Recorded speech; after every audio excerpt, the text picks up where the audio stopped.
दोस्तों welcome two mission CGL. दोस्तों आज का क्लास और बेहतरीन होने जा रहा है। आज का क्लास और बेहतरीन होने जा रहा है बिकॉज यहाँ पर पेपर्स के बारे में डिस्कस की गई है। WBCS मतलब बंगाल के जो PSC का एग्ज़ाम होता है वो 2023 साल का जो नोटिफिकेशन निकला है उस एग्ज़ाम में कितने पेपर्स होंगे, स्क्रीनिंग टेस्ट वाला और मेंस एग्ज़ाम वाला और इंटरव्यू वाला, उसमें कितना मार्क्स अलॉट किया गया है, इसके बारे में डिस्कशन होगा आज के क्लास में।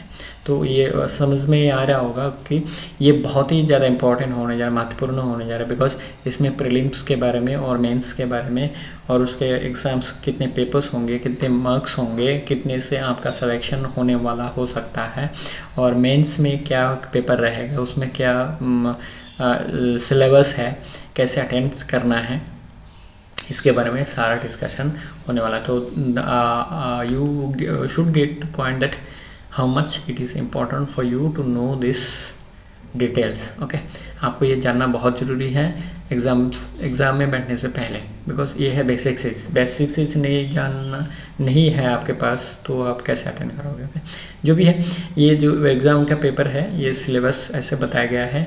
इसमें दिस की syllabus of this details in the schedule below, नीचे बताया गया है क्या क्या scheme of the preliminary examination, जिसको हिंदी में स्क्रीनिंग टेस्ट बोलते हैं। ओके, जिसको हिंदी में स्क्रीनिंग टेस्ट बोलते हैं। ठीक है, इसके बेसिस में मेंस में मतलब कैंडिडेट्स को भेजा जाएगा कि इतने कैंडिडेट्स ये हैं XYZ ABCD, ये इतने सारे कैंडिडेट्स हैं, ये लोगों को मेंस में सिलेक्शन किया गया है। ओके, तो preliminary exams consist of only one paper, एक ही पेपर है। इन पेपर जनरल स्टडीज बोला जाता है। The paper will B objective types of 200 marks MCQ। Okay, MCQ 200 marks का MCQ रहेगा।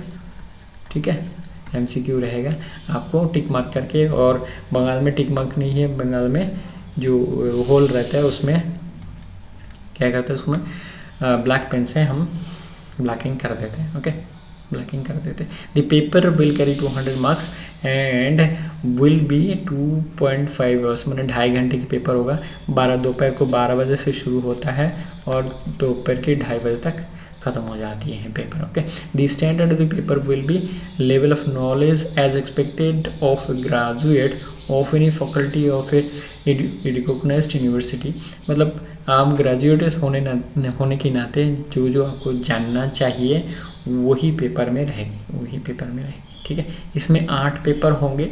इंग्लिश कंपोजिशन इंग्लिश पेपर और जनरल स्टडीज़ पेपर, उसमें भी 25 मार्क्स, इसमें 25 मार्क्स, और current events and national importance, इसमें भी 25 मार्क्स, इंडियन हिस्ट्री में 25, सभी पेपर में 25 मार्क्स अलॉट की गई है। इसमें 8 पेपर से 8 25 200 हो जाएगा आपको। दोस्तों यहाँ पर मैं बता दूँ कि थोड़ा सा ये पिछले 2 साल 3 साल से क्या हुआ, करीब 120 से 130 आउट ऑफ 200। ठीक है, मैक्सिमम 120 से 130 के अंदर आपके अगर मार्क्स है आउट ऑफ 200 तो you will get a chance to sit for the main exams and attempt the main exams. तो अगर 120 और 30 के बीच में आपका मार्क्स है तो देखा गया है कि आपका कॉल मेंस के लिए आए हुए हैं। तो मैं ये कहना चाहूँगा कि आप ज़रूर तहदिल से प्रिपरेशन करें so that you get selected दोस्तों। ठीक है, तो यहाँ पर ये मेन बात यही है कि आपको कितना होने पर आपका प्रीलिम्स जो स्क्रीनिंग टेस्ट है उसमें आप पास कर सकते हैं। ठीक है, तो करीब 120 से 130, तो आप तहदिल से प्रिपरेशन करेंगे तो इतने हार्ड पेपर नहीं है। मैंने जितना बार एग्ज़ाम दिया है कई बार कभी भी फेल नहीं हुआ। ओके, कभी भी फेल नहीं हुआ। तो बाकी थोड़ा सा और आलोचना वर्धित किया जाए, the preliminary examination is mean to serve as screening test, जो मैंने बोला है ये मतलब करीब 10 लाख अगर कैंडिडेट्स एग्ज़ाम देते हैं बाहर से आने के बाद भी, बंगाल के तो है ही है, 10 लाख अगर एग्ज़ाम देते उसमें सपोज़ 5 से 7 हज़ार कैंडिडेट को बुलाया गया है, क्योंकि वैकेंसी के हिसाब से रेशियो के हिसाब से बुलाए जाते हैं कि इतने कैंडिडेट्स को बुलाना है। उसके बाद मेंस में कितने को रखना है, फिर इंटरव्यू में कितने में रखना है, इंटरव्यू में भी स्क्रीनिंग होके निकाल जाता है। मेरिट लिस्ट तो कुछ कैंडिडेट्स के लिए ही बनता है, राइट। तो आपका प्रिपरेशन तहतील से होना चाहिए। ओके, कि आप एग्ज़ाम में पास कर सकते हैं, ये दिमाग में बैठा के आई कैन डू इट, हमारे जो चैनल का जो लोगो है मतलब tagline I can do it, I do it, ये आपके दिमाग में बैठा के रखना चाहिए, तभी ये मुकाम पार हो सकता है, बेड़ा पार हो सकता है। ओके, पहले दिमाग में बैठा लो कि मैं कर सकता हूँ, दिमाग में बैठा लो, ये बहुत बड़ी चीज़ है। ठीक है, the marks obtain in this examination by the candidate will not be consider final selection. तो यह है स्क्रीनिंग टेस्ट, तो इसको नॉर्मली मेंस में जो सिलेक्शन जो फाइनल सिलेक्शन है उसमें ऐड नहीं की जाती है। स्क्रीनिंग टेस्ट का मार्क्स यहाँ तक ही ख़त्म हो जाती है, और मेंस में और प्रीलिम्स पर्सनालिटी की इंटरव्यू में आपका जो देखिएगा, final merit list will be prepared on the basis of marks obtain in the main examination and personality test taken together. ये दो पेपर में, मेंस पेपर में और पर्सनालिटी टेस्ट जो इंटरव्यू है, ये दोनों मिला के जितने बनेंगे वही आपका मेरिट लिस्ट में नंबर कंसिडर की जाएगी। ओके, हर साल ऐसे ही होता है और ऐसे ही चलता है। ठीक है, तो यहाँ पर बोलते हैं मेन एग्जामिनेशन में, main examination consider 6 compulsory papers and on optional papers consisting of 2 papers only candidates for applying for group A and B. तो ग्रुप ए एंड बी के लिए मतलब BDO DSP के ये जो ये है, जो कल के हमने वीडियो में बताए हुए हैं, ए और बी ग्रुप में जितने पोस्ट है उस पोस्ट के लिए ही ओनली ऑप्शनल पेपर कंसिडर की जाती है, और ग्रुप सी एंड डी के लिए ऑप्शनल पेपर नहीं है। ग्रुप सी एंड डी के लिए ऑप्शनल पेपर नहीं है। सो आपका प्रिपरेशन वहाँ पर भी कम हो जाती है अगर आप ग्रुप सी एंड डी के लिए। तो मैं कहूँगा, मैं कल भी आज भी बता रहा हूँ, ए बी सी डी चारों में टिक मार्क कर देना, आप चारों में टिक मार्क कर देना, क्या पता कहाँ वाले फंस जाए। ठीक है, ये भी है to be chosen by the candidates from the list of optional subject given below। Optional subject क्या क्या इसमें अलॉट किया गया, मतलब अलाउ है, आप अपने पसंद की कोई भी सब्जेक्ट नहीं ले सकते हैं। ठीक है, जो लिस्ट दिया है उसमें से लेना है, उसमें से बाहर आप सिलेक्ट भी नहीं कर सकते हैं, बिकॉज उसमें सिलेक्शन का ये रहता है कि आप एंथ्रोपोलॉजी ले, हिस्ट्री ले, ज्योग्राफी ले, आप मनपसंद कोई और सब्जेक्ट होगा उसमें नहीं है तो आप उसको नहीं ले सकते। ओके, अब 6 कंपल्सरी पेपर्स में क्या करा है, बंगाली, हिंदी, उर्दू, नेपाली, सावताली, लेटर राइटिंग रहेगा 150 वर्ड्स में, ड्राफ्टिंग ऑफ रिपोर्ट 200 वर्ड्स में रहेगा, प्रेसिस राइटिंग रहेगा, composition and translation from English to Bengali, Hindi, Urdu, Nepali, Santali. तो फ्रॉम इंग्लिश टू बंगाली में आपको ट्रांसलेशन भी करना है। ओके, हिसाब से। और पेपर 2 में उसके उल्टा, यहाँ पर तो अंग्रेजी से आपको करना है, अंग्रेजी से। ठीक है, English letter writing 150 words, drafting reports 200 words, precis writing, composition and translation from Bengali, Hindi, Santali to English. यहाँ पर इंग्लिश में आपको ट्रांसलेशन करना है। Paper 3 general paper 1, general studies paper 2, paper ये एखाने पेपर 4, यहाँ पर पेपर 4, 3 और यहाँ पर जनरल स्टडीज पेपर 1 और 2 वाला बोल रहा है। ठीक है, यहाँ पेपर 3 में क्या बोल रहा है, Indian history with emphasis on national movements, geography of India with special reference to West Bengal.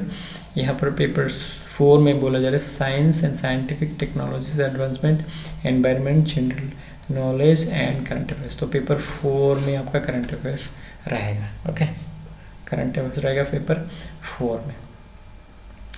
Paper 5 में constitution of India and Indian economy including rule of functions of RBI। ठीक है, तो constitution and Indian economy paper 5 में discuss किया जाएगा। और paper 6 हो arithmetic मतलब math paper. Okay, math paper reasoning भी उसमें इंक्लूड है। ऑप्शनल पेपर कौन सा है, बंगाली, हिंदी, संस्कृत वगैरह वगैरह वगैरह वगैरह सब कुछ है। आप जिस सब्जेक्ट में आप मास्टर डिग्री किए हैं, अगर आपको लगता है उसमें आपका जो है दखल बहुत ज़्यादा है, ओके, आप उसमें बहुत अच्छा मार्क्स कैरी कर सकते हैं, यू आर मोस्ट वेलकम। लेकिन आप अगर डाउट में है कौन सा सब्जेक्ट लूँ, कौन सा पेपर अच्छा मार्क्स कैरी करते हैं, वो है एंथ्रोपोलॉजी पेपर। अगर आप थोड़ी सी मेहनत करके पढ़ाई की और सारे क्वेश्चन पेपर्स अटेंड किए हैं तो ये बहुत अच्छा मार्क्स कैरी कर सकता है, बहुत अच्छा मार्क्स कैरी कर सकता है। लेकिन आप अगर किसी में MA मास्टर डिग्री किया है, किसी में अच्छा प्रिपरेशन है आपका, तो आप उस सब्जेक्ट को ही ले। सपोज कोई इंजीनियरिंग में अच्छा एमटेक किया हुआ है, तो उसमें अगर आपको लगता है कि मेरा दखल तो बहुत अच्छा है, उसमें बहुत अच्छा लिख सकता हूँ। केमिस्ट्री में मैं बहुत अच्छा लिखता हूँ, उसमें तो मास्टर डिग्री किया हुआ है केमिस्ट्री में, ठीक है, तो वो ले ले। मैथमेटिक्स कोई में आदमी मैथ्स में अच्छा होगा, जियोलॉजी में अच्छा होगा, हिस्ट्री में अच्छा होगा, लॉ में अच्छा होगा, इलेक्ट्रिकल इंजीनियरिंग में होगा, तो वो ले ले, कोई प्रॉब्लम। फिलोसफी ले ले, फिजियोलॉजी, फिजिक्स ले ले। ये सब सब्जेक्ट इसमें है, देख लेना। ये पीडीएफ में मतलब लिंक के माध्यम से दिया जाएगा, आप अपना मोबाइल में डाउनलोड कर सकते हैं। ओके, डाउनलोड आप कर सकते हैं, तो डाउनलोड आप कर सकते हैं, उसमें कोई प्रॉब्लम नहीं है, ठीक है। आगे क्या बोलते हैं, the standard of arithmetic papers, that is paper 6 arithmetic and test of reasoning will similar to that of compulsory mathematics paper in the माध्यमिक एग्जामिनेशन। मतलब मैट्रिक का जो एग्जामिनेशन बोर्ड का पेपर है उसमें उसके हिसाब से रहेगा, और बाकी जो अदर जीआई पेपर उसमें क्या क्या data efficiency, sufficiency, logical reasoning, logical deduction, forcefulness, arguments, ये सारे रहेंगे आपका, ठीक है, ये सारे रहेंगे, ठीक है। पेपर्स के और थोड़ा डिस्कशन हम और अलग से वीडियो में कर देंगे, ठीक है।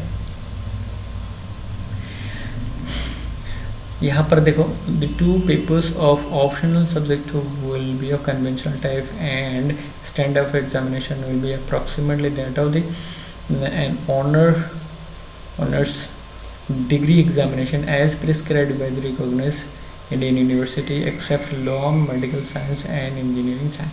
तो नॉर्मली वही, अगर आप ग्रेजुएशन लेवल में अगर सपोज हिस्ट्री पढ़े होंगे तो वो उसी का सिलेबस ही रहेगा।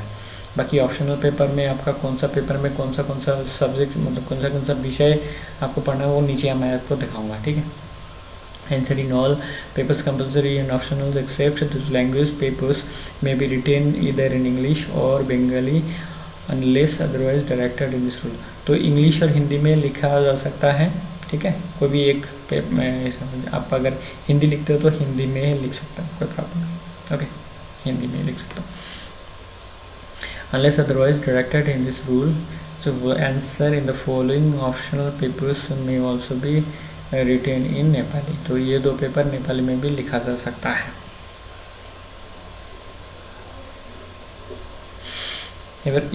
अब क्या बोल रहा है, ये summary of the group wise papers in the main examination. तो ग्रुप ए एंड बी के लिए क्या 6 कंपलसरी पेपर रहेगा, और ऑप्शनल पेपर एक, जो ऑप्शनल पेपर में 2 पेपर रहता है, ठीक है, 2 पेपर रहते हैं। और सी और डी में क्या है, ओनली 6 कंपलसरी पेपर, जो मैंने शुरू में आपको देखा है। इसमें ऑप्शनल पेपर नहीं है, ऑप्शनल नहीं है, ओके, ऑप्शनल नहीं है, जिसके तहत आपका प्रिपरेशन और बहुत कम हो जाता है, और आप मतलब जो 6 कंपलसरी पेपर है उसमें बहुत अच्छा टाइम दे सकता, बहुत अच्छा टाइम दे सकता प्रिपरेशन के लिए। Personality test group A B C D सभी के लिए मतलब पर्सनालिटी टेस्ट बुलाया जाएगा। इसमें मार्क्स कैसे किया गया है, ए एंड बी के लिए 200 मार्क्स, सी के लिए 150 मार्क्स, और डी के लिए 100 मार्क्स, ठीक है। एक बार एक आदमी का एक ही बार इंटरव्यू होगा, ग्रुप ए बी में नहीं होगा तो वो ग्रुप सी में घुस जाएगा, ग्रुप सी में नहीं हुआ तो ग्रुप डी में घुस जाएगा। तो उसके हिसाब से, रेशियो के हिसाब से कितना मार्क्स मिला है, 100 में कितना मार्क्स मिलना चाहिए, उसके हिसाब से उसको मार्क्स अलॉट की जाएगी, अगर ग्रुप ए में उसने इंटरव्यू दिया है तो, ओके, ग्रुप ए में इंटरव्यू दिया है तो। No separate personality test will be held for different groups, that is group A B C D in respect of a candidates. एक आदमी का एक ही बार, जो मैंने बोला, एक ही बार इंटरव्यू होगा, ओके, तो उसके हिसाब से मार्क्स मतलब रेशियो में बढ़ा जाएगा। सपोज 200 में आपका इंटरव्यू हुआ, आपने 80 आपको मिला है, तो 100 में कितना मिलना चाहिए, 200 में अगर 100 में कितना मिला, 40 मिलना चाहिए, तो उसके हिसाब से रेशियो हिसाब से बढ़ा जाएगा, ओके, 40 मिले। 200 में अगर 80 है तो 100 में कितना 40 होगा, 150 में कितना होगा, उसके हिसाब से इतना मार्क्स ली जाएगी, अगर ग्रुप डी के लिए आपका कंसिडरेशन आया है तो, ओके। अब देखिए यहाँ पर मेंस पेपर में कौन सा पेपर्स में कितने मार्क्स हैं, ये देखिए यहाँ पर सी में और डी में ऑप्शनल पेपर नहीं है, जिसके तहत तो 200 400 मार्क्स यहाँ पर घट चुका है। तो ग्रुप ए के लिए आपका 1800, बी के लिए 1800, और सी के लिए 1350, और डी के लिए 1300 मार्क्स का एग्ज़ाम होगा। देखिए यहाँ पर सभी का सेम है, यहाँ तक यहाँ तक सभी का सेम। फ़र्क हो गया ऑप्शनल पेपर्स और इंटरव्यू का जो मार्क्स है, यहाँ पर फ़र्क हो गया, ठीक है। The syllabus mentioned below are indicative only. The candidates should be prepared to answer any questions from essential qualifications degree mentioned in the advertisement for the relevant post. तो ये कन्वेंशनल टाइप का रहेगा, इंडिकेटिव टाइप। अभी है syllabus for optional papers, okay. तो जैसे मैंने बताया ये बहुत लंबा पेपर है, देखिए ये पेज नंबर है 3 और 55 पेज तक इसके बारे में डिस्कस किया गया है। तो इतना तो लंबा डिस्कस करने का कोई मतलब नहीं है, ठीक है। तो मैं यहाँ पर बताऊँगा कि आप अगर किसी में मास्टर डिग्री करके रखा है, किसी ने स्पेशलाइजेशन करके रखा है तो ले ले। आपको लगता है कि इसमें मैं अच्छा प्रिपरेशन करके रखा है और मेरा मार्क्स अच्छा कैरी करेगा, लेकिन आप अगर डाउट में हैं तो एंथ्रोपोलॉजी ले लें। Anthro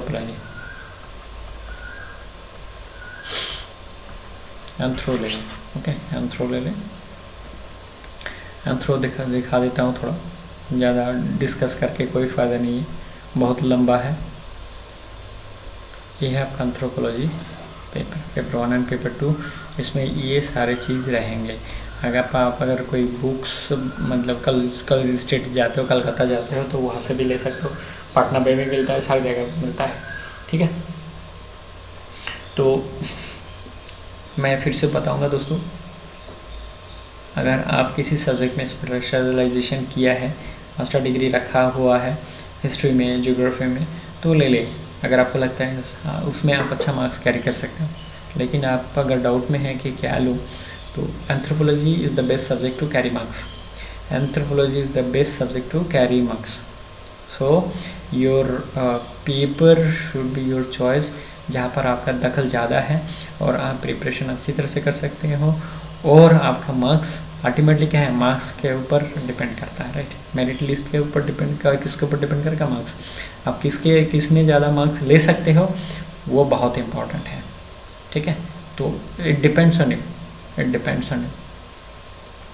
but carrying marks is comparatively anthropology is good, okay. बाकी आपके ऊपर डिपेंड करता है कि कौन सा ऑप्शनल सब्जेक्ट लेगा। इसमें पूरा डिटेल्स है, वो उतना डिटेल्स मैं बताऊंगा तो काफ़ी लंबा हो जाएगा और उसमें क्लास लेंदी हो जाएगी और आपके लेजीनेस मतलब ये बकवास कर रहा है ऐसे लगेगा, ठीक है। तो thank you very much, thanks for joining us. अगले वीडियो में मिलेंगे। जय हिंद, वंदे मातरम, जय भारत। तब तक के लिए शुभकामना और हाँ आपके लिए।